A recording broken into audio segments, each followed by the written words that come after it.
Okay, so let's get down to business.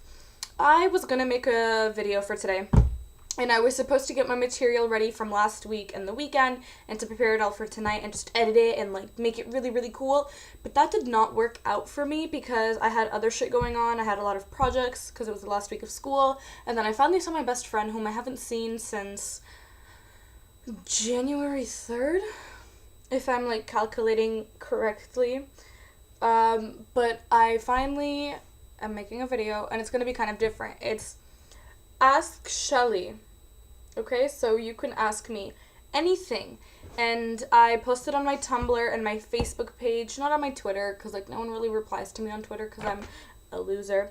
But I'm going to get started. Okay, so right now I'm going to be exposing the serious side of myself, which doesn't happen all the time, so you're going to get lucky. Okay, so the first question that I got was concerning depression, and the question was, what are your experiences with depression? What kind of advice would you give to someone who is depressed? I suffered from clinical depression and manic depression. Clinical depression is just when you're in the state where if someone gave you $1 million, you wouldn't care, and if someone burnt your house down and took all your friends away, you wouldn't care either. It's just the state where you're numb to everything that is going on and you literally have no feelings and you're just neutral. It's like, you know, when you have those days where you can be like happy and like whatever, and like you'll have a bad day and then it'll just start going like steady again. When you're clinically depressed, it's kind of just like that. I turned to things that were not good. I hung out with the wrong people, smoking, just trying to feel something, trying to get some sort of emotion, whether it's physical or emotional. And when I had manic depression, I'm either really, really, really happy one day, or I'm like this. When I had clinical depression, it would come in like, it would be different times. Like, at one point, it was just ongoing, and at one point, it's just like weird. It's really weird, but I promise you get out of it. Like, look at me now, I'm not, I'm not inflicting pain on myself, I'm not doing anything stupid, but honestly, if you have someone that you can trust and you can talk to, just talk to that person. So what kind of advice I would give you? Like I said, if you know someone who can listen, and I mean really listen to you and hear what you have to say, just please talk to them. I don't recommend asking for advice because no one knows what you're going through unless they're you.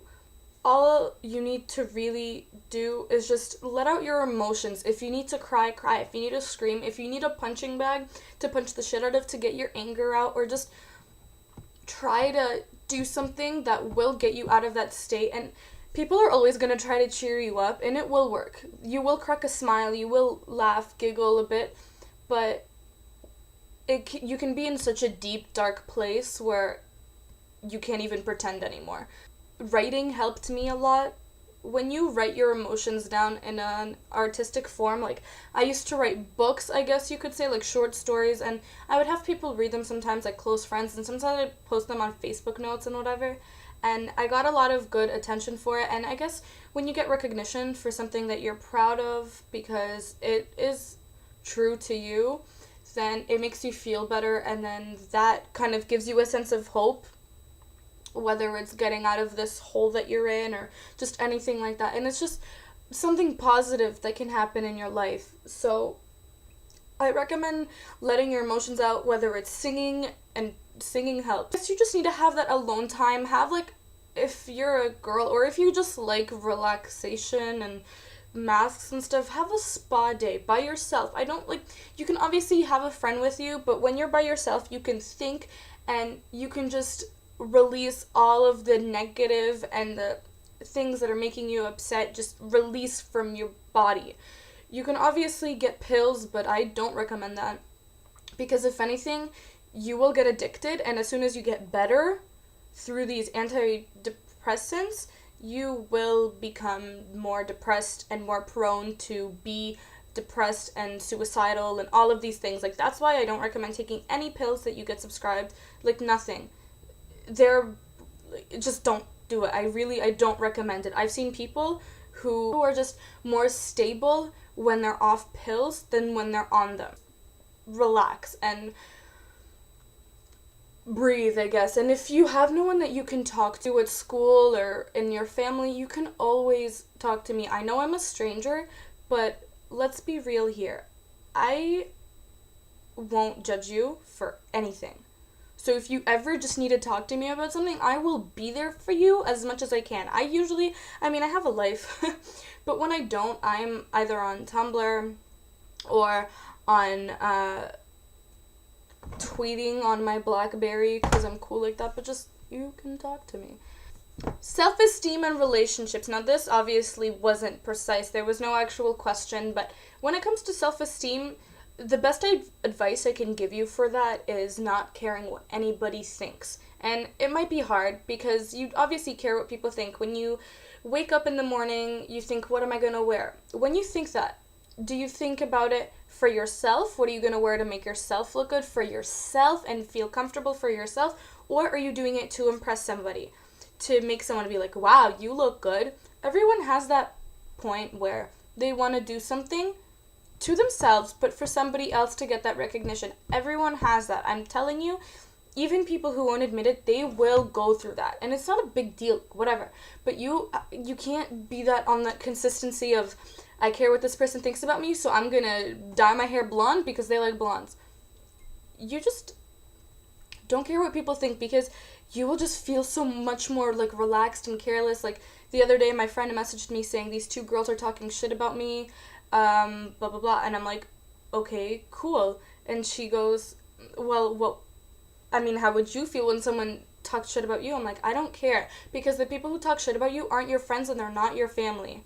They're not. Like, obviously, people have their, like, rivals and families and friendships and whatever, but if you guys are truly close, you will confront each other. When it's something talking about you behind your back, who the fuck cares? Really, who cares? Just let it go. Okay, if you want to boost your self-esteem, like, physically, I wear makeup, and I like to look flawless. Some people may disagree, some people may think I'm hideous, and some people may think I look gorgeous, but I do it for myself. So, if you want to walk out looking hot and fiery and sexy and beautiful, and you want to feel confident and have a high self-esteem for yourself, then go out and buy makeup or do something that'll make you feel different and better, and get a haircut, change your wardrobe, just do something, and I promise you your self-esteem will boost. I know it's not exactly the best thing because it is materialistic, but everybody knows that's facts are facts, and just whatever you do for yourself. Thoughts on relationships. High school relationships, I disagree with them. I don't want to sound like a bitch or anything, but I just feel like the relationships in high school are either based on sex or what other people think, because you will see so many high school relationships right now that will break because someone's either not being physically active with the person or because there's some slut or some guy who just gets involved in it. A relationship is between two people. When there's a third person, that ruins everything. And then even if it's not a third person, if it's a problem with communication or something like that, you always have to be able to talk to the person that you're with. And until you get to the point where I think it's like 19, 20, when you're actually older, until then you're not a real person. And I know you might think, what the hell are you talking about, Shelly? I'm not a real person. Like, my brain isn't fully developed. If you're below the age of where you're considered a real person by society and by psychology, your brain hasn't fully developed, so you don't know how to fully execute things and do things. Yeah, you may be more mature than other people. I know I am, but that doesn't mean that I am fully prepared. Like, I guess you could say, emotionally unavailable right now. Who's ready to settle down in high school? People just want to have fun. If you want to be serious with someone in a relationship, you too have to know how to communicate with each other. Trust and letting the other person be who they want to be and communication are the three most important things in a relationship. I can promise you that. I guarantee it. And if you have all those three fundamentals in your relationship with that person, you will have a pretty much perfect relationship and friendship and everything all included in that little bile. What are my thoughts on suicide? Well, I can say, since I did inflict pain on myself physically and I guess internally with the abuse of drug and alcohol substances, I can say that I've been there. How I got out of it, I don't really know. when I was at that point of almost dying because of myself, it was right in front of a mirror when it was happening to me, and I looked at myself and I saw the state that I was in, and I didn't like it. But I didn't want to go that way. When you're in a state where you're so vulnerable and naive and just upset and you're going through all this bullshit, do you really want to go like that? Why should you be successful in murdering your life and yourself? I'm not the kind of person who would say people who commit suicide are cowards. I think that's ridiculous and rude, and I hate it when people do that. That doesn't make you a coward. I don't want to say it makes you stupid, but in a way it does. Like, really? I mean, I know that something can push you to a point where you can't take it anymore. I've been there. I have friends who've been there. I have friends who are there right now.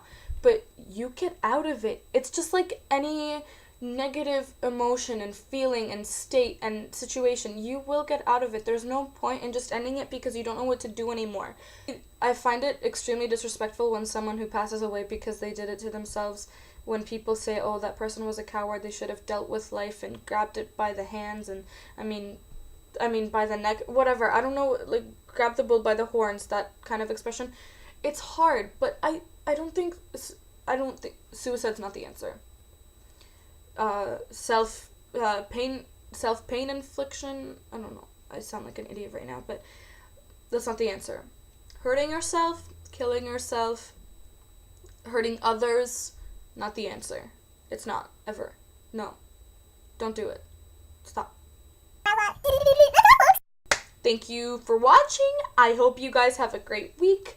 Message me if you need a shoulder to cry on or a friend to lean on cyberly, or if we know each other in person.